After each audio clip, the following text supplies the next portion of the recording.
Matapos ang 11 buwan sa kulungan, nakapiling na muli ng aktor na si Ricardo Cepeda ang kanyang pamilya. Emosyonal siyang humarap sa publiko matapos masangkot sa kasong syndicated estafa. Narito ang report ni Lars Santiago. I can take it, but my worry is sila. Naging emosyonal ang aktor na si Ricardo Cepeda sa kanyang unang pagharap sa publiko matapos makalaya noong nakaraang linggo. Nakapagpiyansa ang aktor matapos ang mahigit 11 buwang pagkakabilanggo sa Cagayan Provincial Jail. October 2023, inaresto sa Caloocan si Ricardo para sa kasong syndicated estafa.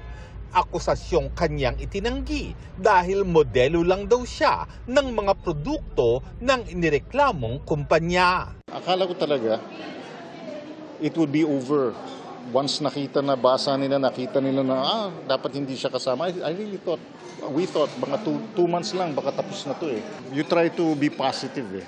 Naging sandigan niya raw noong panahon na yon ang pamilya at partner niyang aktres na si Marina Benipayo. Sabi ko nga she's my hero.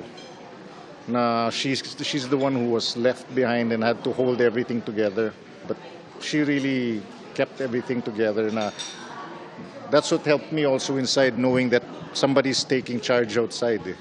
Nitong linggo, nakasama ni Ricardo ang kanyang mga anak. Kahapon, first time to see each other. Iyakan. But it happened bigla.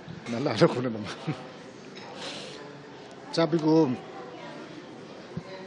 my biggest issue, my worry is sila.